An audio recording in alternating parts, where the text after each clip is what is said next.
Sudah? Kebaca, sudah lihat slide saya? Sudah, Bu. Sudah, Bu. Sudah, Bu, jelas, Bu. Tapi belum semua ya. Sebentar. Oke. Sudah lihat slide saya ya? Nah, di sini saya ingin membahas persoalannya. Jadi kita berhitung dengan angka di sini. Ya, jadi bagaimana persoalan-persoalan dalam agregat planning ini, gitu ya. Nah,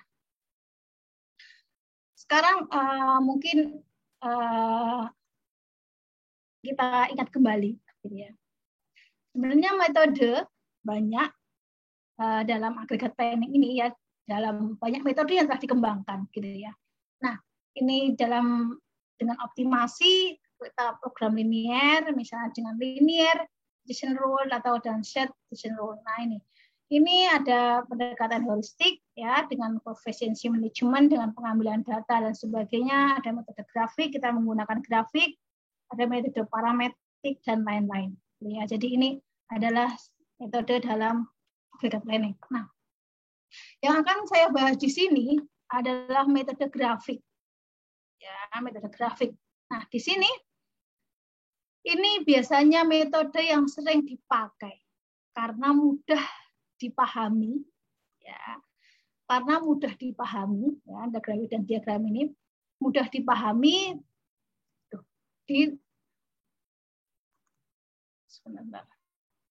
Nah, mudah dipahami gitu ya, dan digunakan. Nah, ini biasanya menggunakan beberapa variabel secara bersamaan.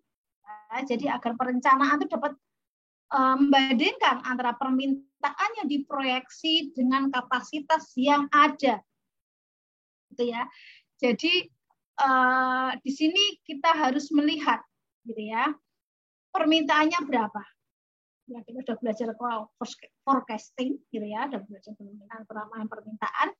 Nah, kita melihat dari permintaannya, ya, dan kita bisa melihat dari inventorinya, gitu ya. Jadi di sini ya nanti yang akan kita lihat, gitu ya, masih dengan permintaan yang ada, dengan persediaan yang sudah ada berapa dan sebagainya. Nah, pendekatan yang digunakan adalah trial and error yang tidak menjamin terciptanya rencana produksi yang optimal, tetapi perhitungan yang dibutuhkan hanya sedikit dan dapat dilakukan oleh staf paling dasar pekerjaannya atau karyawan administrasi. Jadi ini kenapa saya memilih ini, karena ini sangat mudah, paling mudah yang digunakan, paling mudah dipahami, gitu ya. Dan pekerja, karyawan administrasi pun bisa membuat ini, gitu ya. Ya, karena ini bisa kita gunakan, maksudnya perencanaan yang tidak terlalu, misalnya hanya mingguan seperti itu. Jadi rencana produksi yang mungkin tidak terlalu untuk jangka panjang dan sebagainya. Ya, jadi ini hanya untuk jangka pendek, gitu ya, setahun, gitu ya. Ada ini. Nah, seperti ini. Jadi kenapa memakai metode ini? Karena ini level staff aja bisa, gitu ya, bisa merencanakan, gitu ya. Nah, tahapannya adalah tentukan dulu permintaan. Kemarin saya sudah bilang, gitu ya, bilang kemarin harus ada data permintaan setiap periode. Kita tentukan dulu permintaannya berapa. Ya. Baru berapa kapasitas pada waktu biasa, waktu lembur, subkontrak untuk setiap periode. Berapa kapasitasnya, tentukan dulu. Ya. Tentukan biaya tenaga kerja, biaya rekrutmen, biaya pemberhentian karyawan, serta biaya penahanan persediaan. Tentukan semua biayanya. Ya. Pertimbangkan kebijaksanaan perusahaan yang dapat diterapkan pada para pekerja dan tingkatkan persediaan. Ya. Nah, kembangkan rencana alternatif dan amati biaya totalnya. Jadi, dari semua metode yang akan kita bahas, yang hanya kita cari sebenarnya sama aja. Biaya yang paling kecil. Kita misalnya menggunakan subkontrak. Biayanya berapa sih? Misalnya kita memakai pengendalian tenaga kerja. Biayanya berapa? Ya. Misalnya kita memakai inventory gitu ya, dengan permintaan. Biayanya berapa? Nah, seperti itu.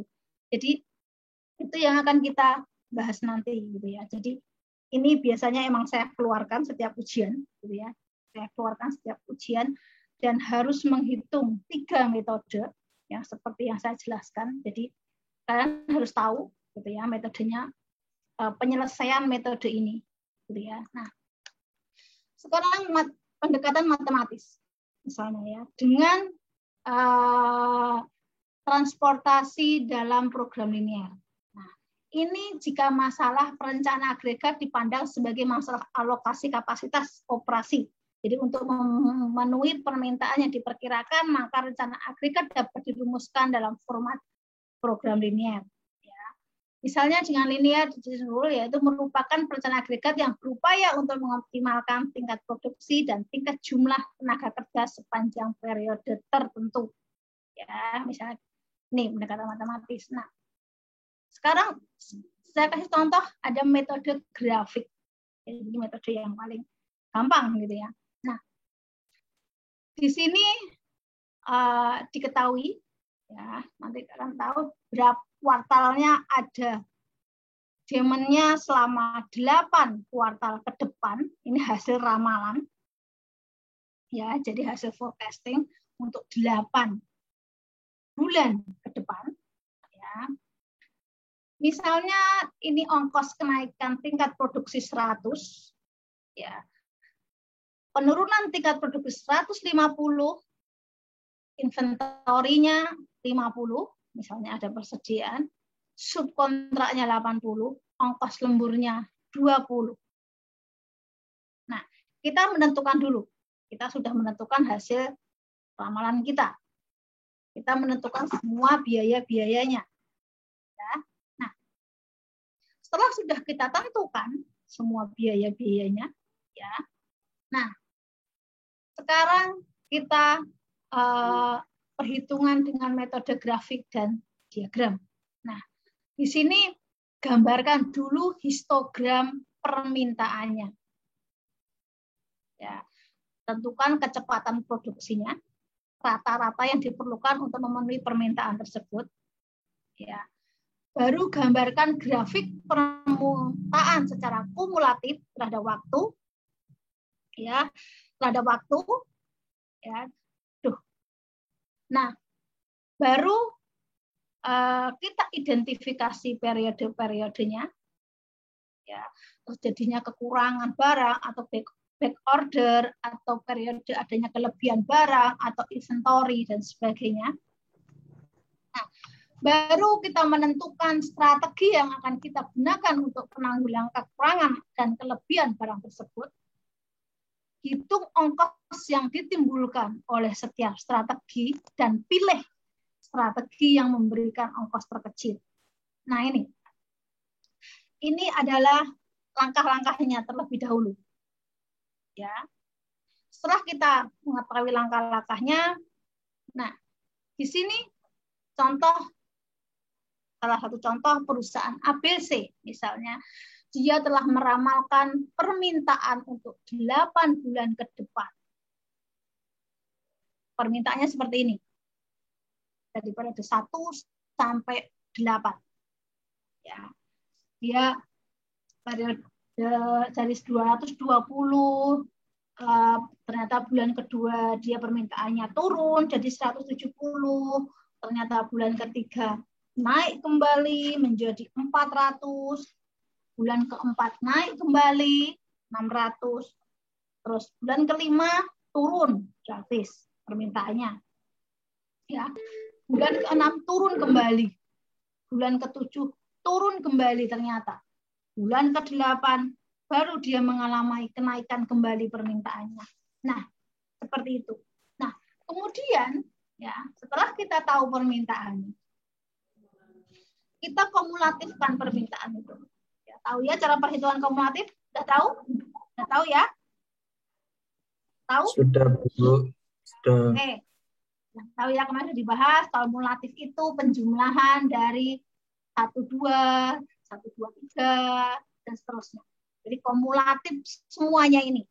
120 tambah 170, 390, 390, tambah 400, 790, dan sebagainya sampai kumulatif permintaannya 240. Ya, ini sudah tahu kumulatif permintaannya. Nah, setelah itu kita gambar grafiknya. Ya, ini diagramnya. Nah, ini tadi 1 sampai 8 ternyata naik turun terus turun naik, paling naik itu periode keempat ya, paling tinggi gitu ya. Nah, terus di sini gitu ya, sempat turun kembali, sempat naik kembali. Ya. Jadi di sini ini kita gambar dulu diagramnya.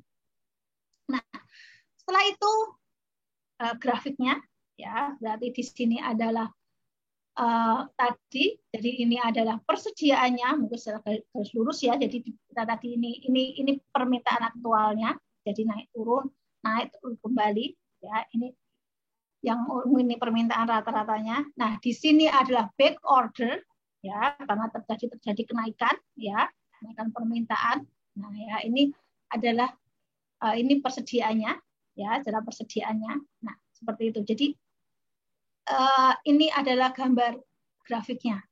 Nah, setelah itu ya, setelah sudah kita bikin histogram dan kumulatif permintaannya, di atas itu menggambarkan bagaimana permintaan menyimpang dari rata-rata kebutuhannya. Ya, ternyata lihat dari grafiknya naik turun kembali, ternyata malah kita persediaannya sedikit, ternyata permintaannya banyak dan sebagainya. Ya, tadi kita melihat ya. Nah, kemudian kita akan menggunakan strategi murni, beberapa alternatif yang dapat dilakukan. Gitu ya. Nah, ini saya alternatif pertama dari data yang kita punya tadi, gitu ya. Kita menggunakan alternatif pertama, misalnya pengendalian jumlah tenaga kerja. Karena dengan melihat permintaan yang naik turun, misalnya dari permintaan, ternyata permintaan bulan ke-2 sama ke-3 itu kenaikannya terlalu banyak, ya, banyak sekali gitu ya. Nah, mungkin menggunakan alternatif 1, pengendalian jumlah tenaga kerja.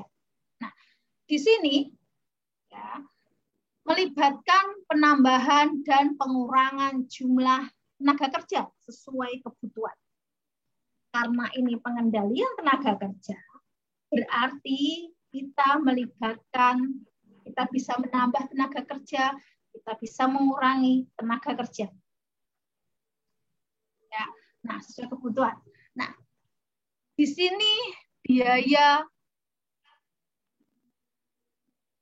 pengendalian tenaga kerja adalah 138.000 kita dapat. Ya. Nah, dapatnya dari mana? 138.000 ini. Ini ya. Jadi kita mengendalikan dulu jumlah tenaga kerjanya. Oke. Sekarang langsung.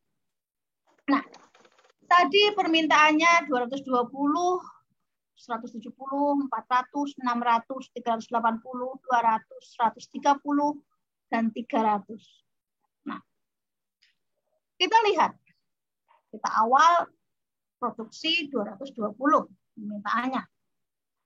Nah, tadi di depan sudah kita ketahui biaya penambahan tenaga kerja. Tadi biaya penambahan tenaga kerja adalah 100. Ya, di depan tadi di soal. Ya.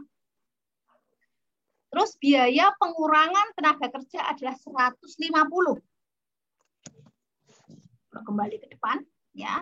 Tadi ada biaya pengurangan tenaga kerja itu 150, ya. Nah, ternyata pada bulan pertama ke bulan kedua produksinya naik apa turun? 220 ke 170 naik apa turun? Turun. Oke. Kalau turun, berarti kita menggunakan pengurangan tenaga kerja.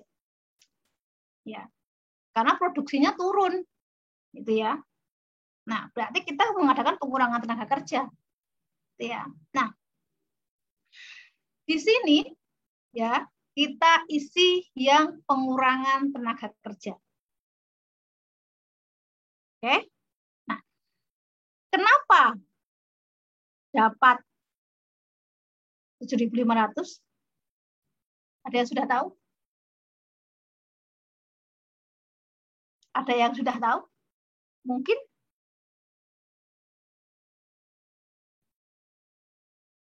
Kenapa 7.500 biayanya?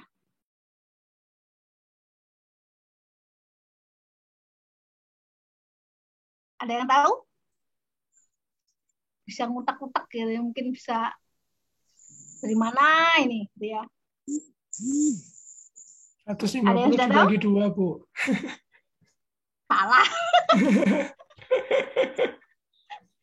Ayo, ini permintaannya 50 turun. kali 50, Bu. Jadi 220 dikurangi Ya. 170 kan 50. Oke. Tadi biayanya 150 kan 150 jadinya 7.500. Oke, benar ya. Jadi pengurangan permintaannya adalah 50. 220 dikurangi 170 kan 50. Kita berkurang. Ya kan? Pengurangan permintaannya. Nah, jadi 50 dikali, karena tadi biaya pengurangan tenaga kerja 150, berarti 50 dikali 150, 7.500. Ya. Oke, kita tahu. Nah, sekarang dari bulan kedua, ketiga, naik apa turun? 170 ke 400? Naik, Bu. Naik apa turun? Naik. Berapa kenaikannya? Sambil ngitung. Berapa kenaikannya? 230. 230. 230. Kenaikannya berarti dia mengalami kenaikan permintaan 230. Nah, karena permintaannya naik, berarti ada penambahan tenaga kerja. Ya. Nah, tadi biaya tenaga kerjanya, kalau kita bertambah tenaga kerja, biasanya disebut hiring, itu ada 100. Ya, 100. Berarti 230 dikali 100. Ya, dapatnya 23.000. Ya kan? Oke. Dah. Nah, sekarang bulan ketiga ke bulan keempat. Naik apa turun? Naik 200. Naik 200. Oke. Kalau naik berarti ke biaya penambahan tenaga kerja. 200 dikali 100. 20.000.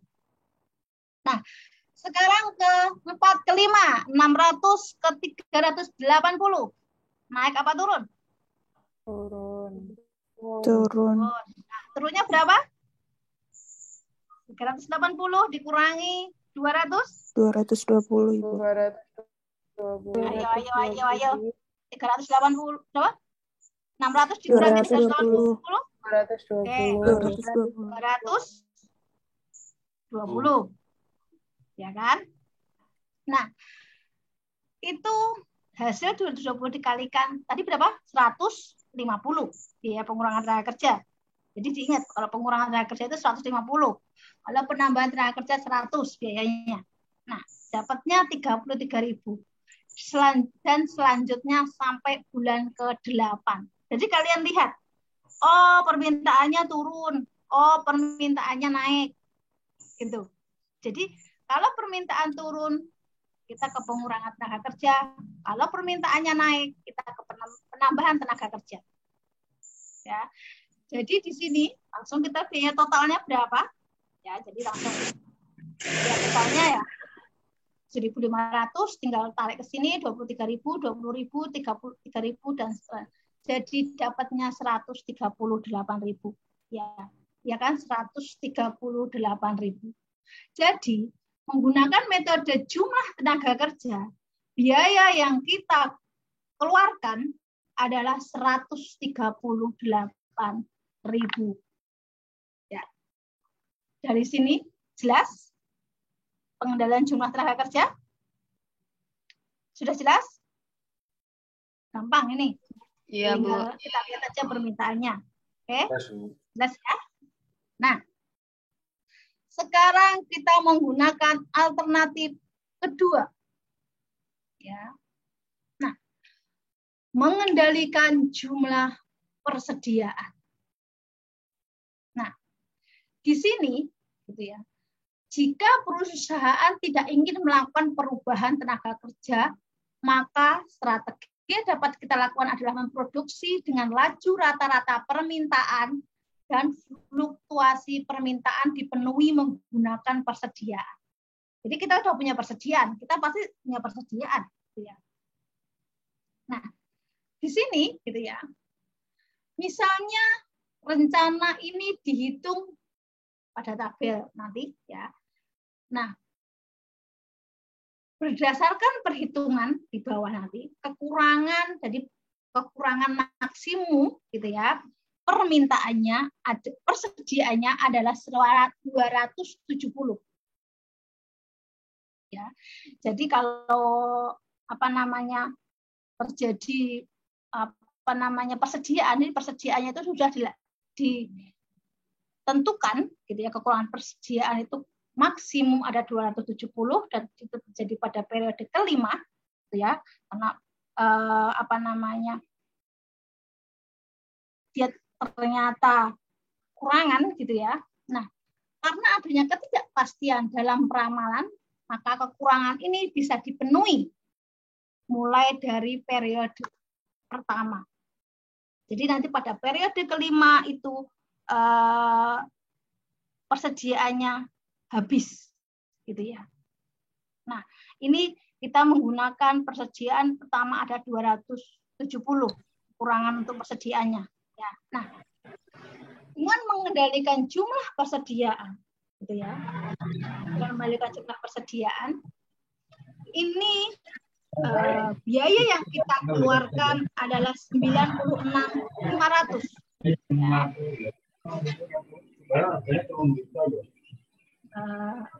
Siapa yang bisa dimut?